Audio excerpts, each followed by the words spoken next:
Oh, hold on. Okay. Can you Hey see me? there, how's it going? Good. How are you?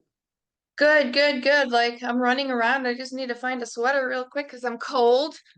And other than that, I'm almost ready to go. Yeah. I'm wearing So, a, hey, jacket because I'm wearing a jacket inside because winter decided to reappear this week. So it's ridiculous. yeah, Are you in the Midwest? I am. I'm in Illinois. Me too. Whereabouts in Illinois are you? I'm at Chesney Park, the Rockford, north of Rockford. Okay, okay. I'm in Gurnee, which is like Oh, Great America. sure, sure. Yeah, I know. You're not too far. Straight across Yeah. 173. If we took 173, I'd be there in about an hour and 20 minutes. Okay. Yeah, yeah, yeah. I used to live like a two houses off of 173. Long time ago. There you go. Okay, let's see here. So, did you compete on the blocks? Is that how we met each other? I did. I was on season 13, so we weren't on the same season, right? No, I was on season 8. Okay. So I'm Yeah, part I of the was on season community. 8. Yep. I'm So an old timer. yeah, I'm seeing your nose and your eyes. I don't know if there you go. Yeah, I'm getting myself together here. I'm sorry. I was, of course, leaving everything to last. Yeah, welcome to the Procrastinators Club. I went to the Okay, I'm blocks for not. my dog daycare, but I also am a finance consultant and I coach Oh, okay. entrepreneurs too. So like yeah, but anyways, it's spring break, so we have 1,000 dogs, feels like. Oh It's 10, wow. but it feels like 1,000. Yeah, I bet. So, okay, so I'll do like usually hi, hi. We've got this new dog here who is absolutely terrified, and she has been giving me so much trouble this morning. Can you hear her whimpering? No, no, not at all. Okay, all right. Please stop. Stop, stop, stop. I'm gonna have Uncle come get you. Relax. Just go lay down.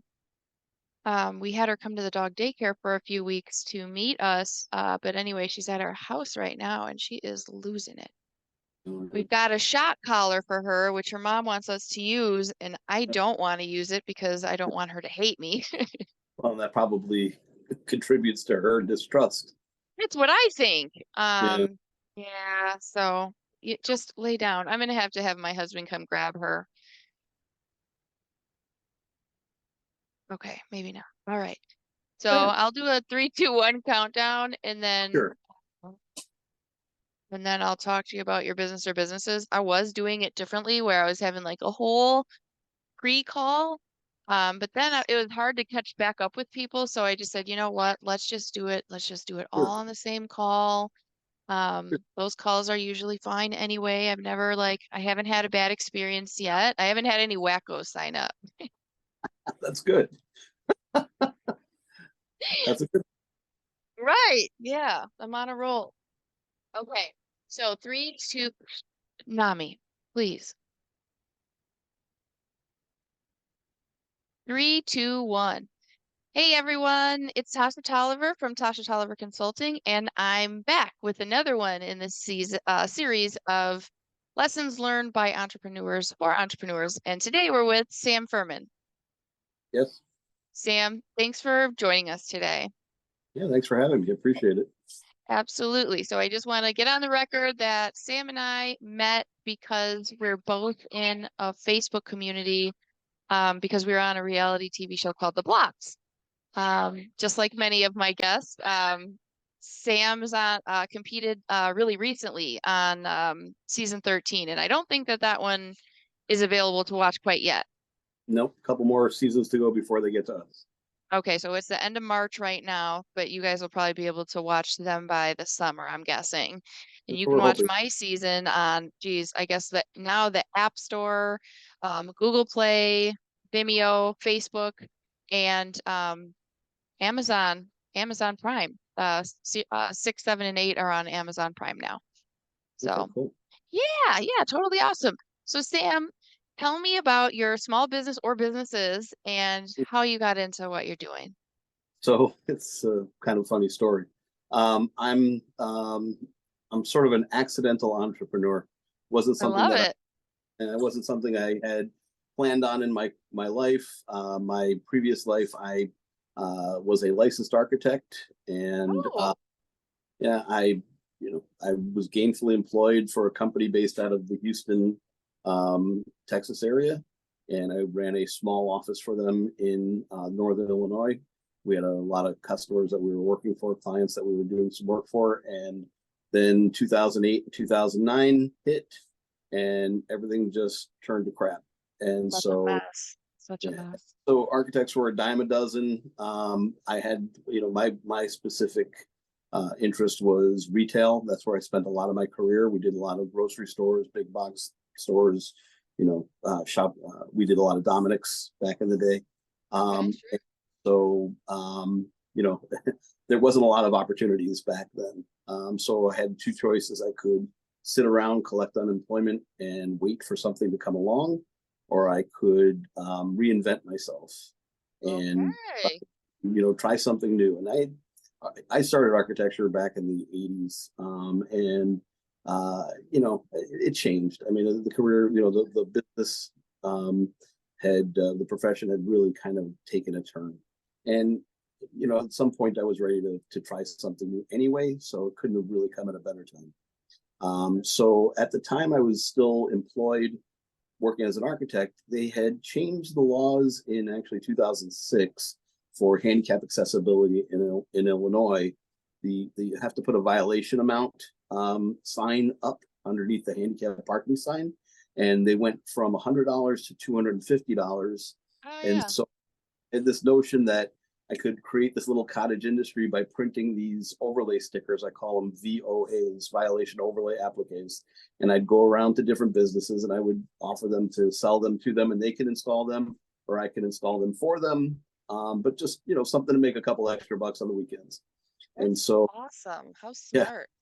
And so, once, once it started to get going a little bit, I wasn't making big money with it, but it was one of those things where, I thought, well, maybe I could turn this into some kind of a business. And I would go around to businesses, and then they would start asking me, well, can you sell me the signs? Because we don't have the signs. And then can you install signposts for us?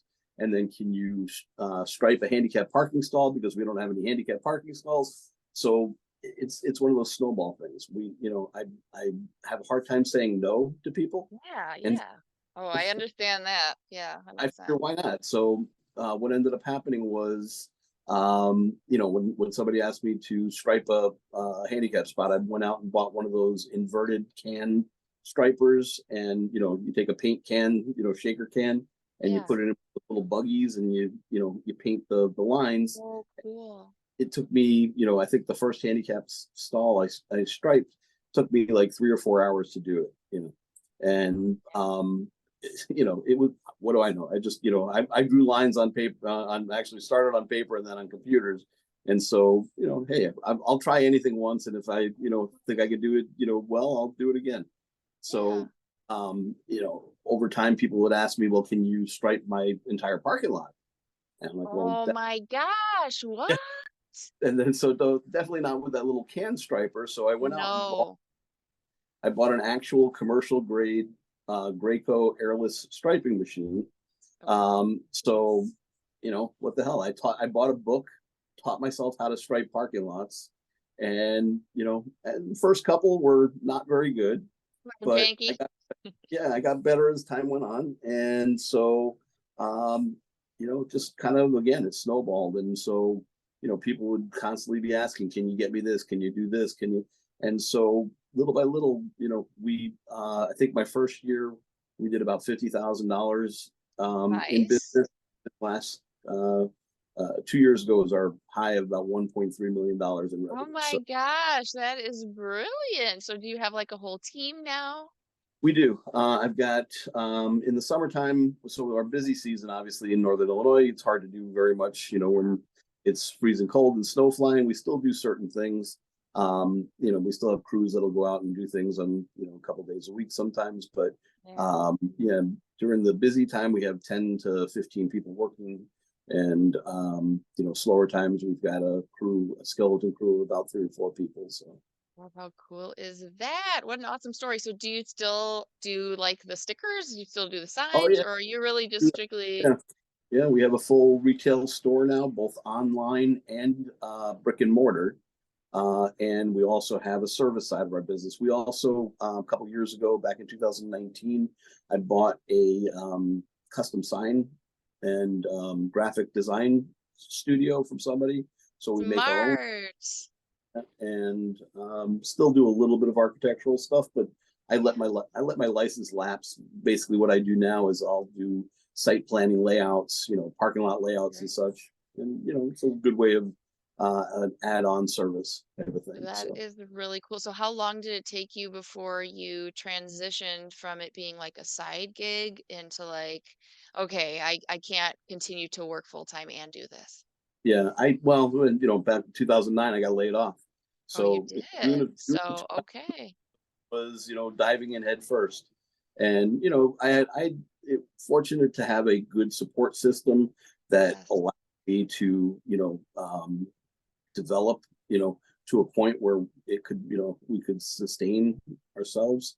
But Yeah. I mean, my wife was working also, and Sure. it's one of those things where we did what we had to do to make ends meet. So, My husband got laid off during that time as well. And I was still the one working. Actually, interestingly, my brother-in-law and my husband all laid off during that time, but all of yeah, the wives are still working. I have no idea what that was about, but there was definitely that was weird. yeah, Which was a little different than COVID, where I think a lot of ladies got laid off, yeah.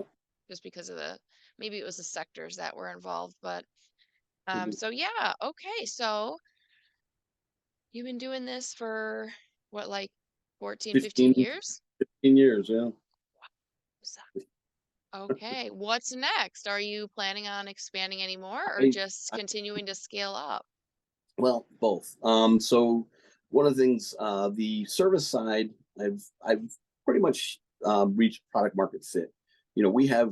I don't do a whole lot of cold calling anymore. I don't do, we don't have a sales force as of What? we have, I've got an operations manager that basically handles all the incoming requests for proposals.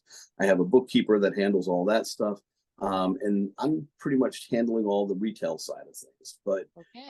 and I'm also part of the second or third team of people going out in the field to Okay. try and with the field projects. But my goal, my anticipation is to see, first of all, the retail side is underperforming, and I know I can do 10 times the sales that we're doing now. It's just kind of figuring out where the holes are in my funnel and trying to plug those up.